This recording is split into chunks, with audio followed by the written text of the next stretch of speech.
This is MorningLine.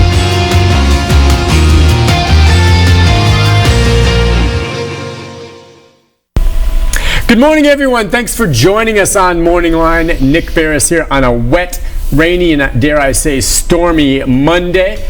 So no reason for you to head out. Sit back and join us on today's program, and we'll take your phone calls throughout the morning. Listen, just want to let you know that if there are significant developments in the weather center over there, Leland is continuing to follow everything, and we'll have updates from him. If it gets to that point, we'll even bring him over to join us.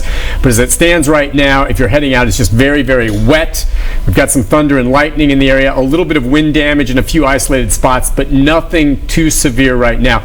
That's all going to be coming later this afternoon. They're saying between 3 in the afternoon and 10 at night is when we're going to see the worst of it today. So we'll monitor that. Stay tuned all day to the News Channel 5 network. But aside from the weather, we're going to talk today about one of the biggest cases, and certainly one of the stories that garners some of the very most interest right now as everyone follows the saga of Holly Bobo and the criminal case against the suspect, Zach Adams. News Channel 5 legal analyst Nick Leonardo is with us this morning. Good morning, Nick. Good morning, Nick. Thanks for braving the weather to come on in like Thanks this. Thanks for having me. Appreciate it. It's rough out there. But Nick and I had a piece that we put together last week, and I say we because you were very much a part of it, and you do such an excellent job. But thanks. We had some new revelations with regard to the Bobo case. Let me ask you this, Nick. You've been in this town for quite some time.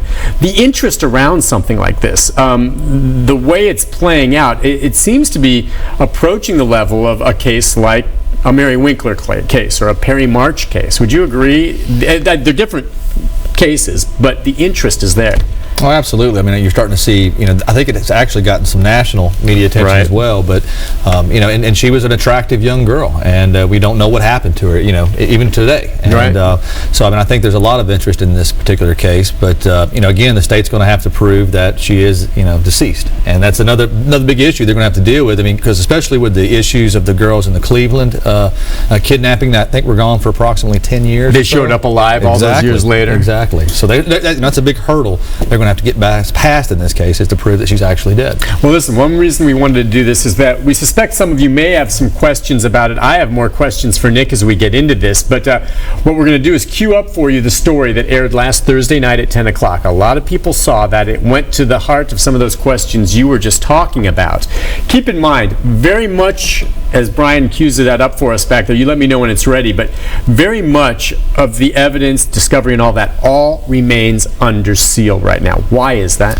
Well, I would speculate that the reason it's still under seal is because there's going to be additional criminal charges and there's going to be co-defendants in this particular case. And so there's an ongoing investigation, and if they were to release the search warrant affidavits and things of that nature that gave the basis of the probable cause to search that particular piece of property, then it might let the cat out of bag, so to speak. People might flee, evidence might be destroyed, and so they're trying to keep a tight lid on it until they can complete their investigation and get it before the grand jury, and what I believe bring additional charges and or additional defendants to this case. All right, and because of that, when we do stories like the one you're about to see, you can't get confirmation one way or the other from prosecutors, the TBI, and I certainly understand why. I reached out to the TBI early last week, and they say, well, it's an ongoing investigation.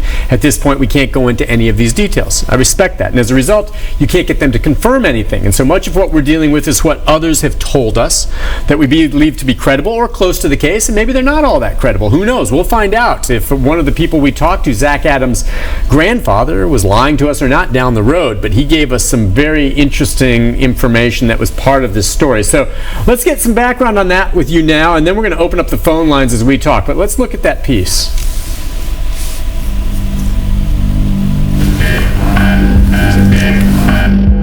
This is ground zero for the Holly Bobo murder investigation. You're responsible for what happens on your property. This land belongs to Zach Adams, the 29-year-old suspect accused of murdering Holly Bobo. But what, after a nearly 3-year investigation full of dead ends, finally led the TBI to Adams and his property? We're conducting search warrant. The possible answer? This man, Zach's brother, Dylan Adams. That the brother is now a witness and a key witness in this prosecution. The brothers lived here with their grandfather, Dick Adams, in separate homes. In this video from Sky 5, you can see the grandfather watching as the TBI searched the property in February. No doubt he talked to agents at the scene. And in an exclusive interview off camera with NewsChannel 5, the grandfather dropped this bombshell. His grandson, Dylan, told the TBI he saw Holly Bobo inside his brother Zach's house after she disappeared. I believe that Mr. Adams' brother, who's incarcerated, stated that that Ms. Bobo was seen in the house alive. If the grandfather is telling the truth, NewsChannel 5 legal analyst Nick Leonardo says that tip would have helped the TBI obtain the search warrant. And it might explain why Zach Adams later lashed out at his brother, who was also jailed on separate federal gun charges. This is but one piece of the puzzle that we're getting, but it's all starting to come together very quickly. All right. Not long after the TBI arrested Zach for Bobo's murder, they say he threatened his brother, sending this message through another inmate. He's the one who started this blank, and if he don't shut his mouth, he will be in the hole beside her. The her may be Holly Bobo, and NewsChannel 5 has learned the hole could refer to water wells on Adams' property. Sky 5 could not locate them, but the grandfather confirmed there are two, one 15 feet down to a shallow spring, the other much deeper. Could a well conceal a body? Well, absolutely, especially a well that goes down deep into the earth. I believe one of these wells was approximately 80 feet.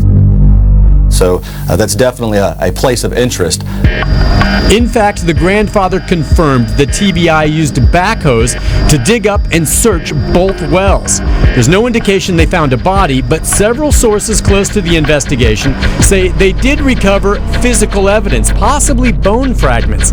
If that's true, the question is, did those fragments come from Holly Bobo? You know, obviously they're waiting to see whether or not they could, that any kind of forensic match with her DNA comes back. At this point, the TBI calls the Bobo investigation open and ongoing, and they can't reveal any specifics about the case. Many details, like those in the search warrant, remain sealed for now, but we'll certainly learn more as this case moves forward. Nick Barris, NewsChannel 5 HD.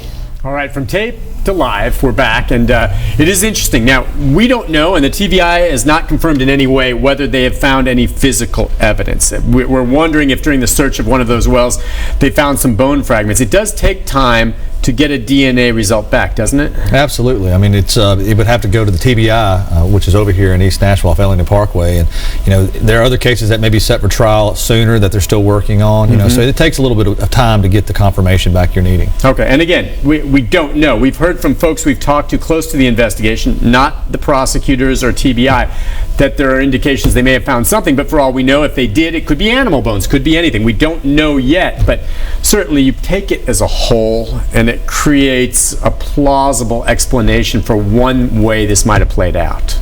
Wells, Zach Adams, his brother, what he says. Let's take a phone call before we go to the break, and then we'll take more as we go. 737-7587. The calls really can be your theory, questions, comments about what we've found. And we've got a couple of mics right off the bat. We'll start with the first one on line one. Good morning, Mike.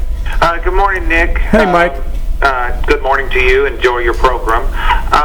The question that I have is, are they the same age, and were they classmates? Did they, obviously it's a small community, so they would have probably went to the same school, but I'm just trying to see if they knew each other well before they become young adults. Yes, great question, and that's part of the equation. I think that Zach is older than her. Zach Adams, my understanding, is older than her. 29 years old now, and Holly disappeared. Closer in age, but he's older. But aside from the age question, it appears as though there's no clear connection between the two of them. But we did talk to some people that gave us the indication that they had some encounters. Meaning, there's the world famous raccoon. I'm sorry, supper, and that Holly, who was a talented singer, would perform sometimes, and that the week before she disappeared, there were witnesses who said that Zach had approached her to some degree, and whether or not she rebuffed his advances, however that played out, that may have been one of it. The only other, I think, connection was that we had heard that Holly Bobo's mother had been Zach Adams' grade school teacher. Yeah, we heard that a while back. You know? First grade or something, maybe. But do you suspect, I mean, if as him as a suspect, will the prosecution have to come up with some explanation about how he may have known her? Or could they just go with that, you know, this was just he randomly decided to grab some woman? Well, I mean, I think it's important to bear in mind, Nick, that the biggest city in this county, which is not the county seat, only has about 2,300 people. So there's a good chance that everybody sort of knows everybody in a small town kind of feel. But I think that it'll come out that there was that encounter at the Coon Festival. Okay. And I think that may go, even though the state doesn't have to prove motive, it may go to how she got into the crosshairs of Mr. Adams. Yeah, that's all part of it. I mean, and will there be others that'll testify that they had other conversations in the past? But it did seem others that we talked to, including Zach Adams' own mother, and we've done interviews with her. She said that, yeah, she knew of Holly, she knew Zach, and she makes no bones about the troubles her son had, and that they ran in distinctly different circles. Holly, young nursing student, stayed out of trouble, good kid. Zach, troublemaker, it seems like from day one. As we know, he even shot his own mom in the leg. You know, I mean, this guy. Oof. All right, listen, how about we take a break on that note? I see Leland's just walked into the studio, and we may get an update from him on what the weather's looking like out there and what we can expect later today. And then if you're on hold, stay there. The number 737-7587. Questions, comments about the Holly Bobo case and some of these new developments. Nick Leonardo's here. If he's here, that's enough reason to tune in. We'll be right back.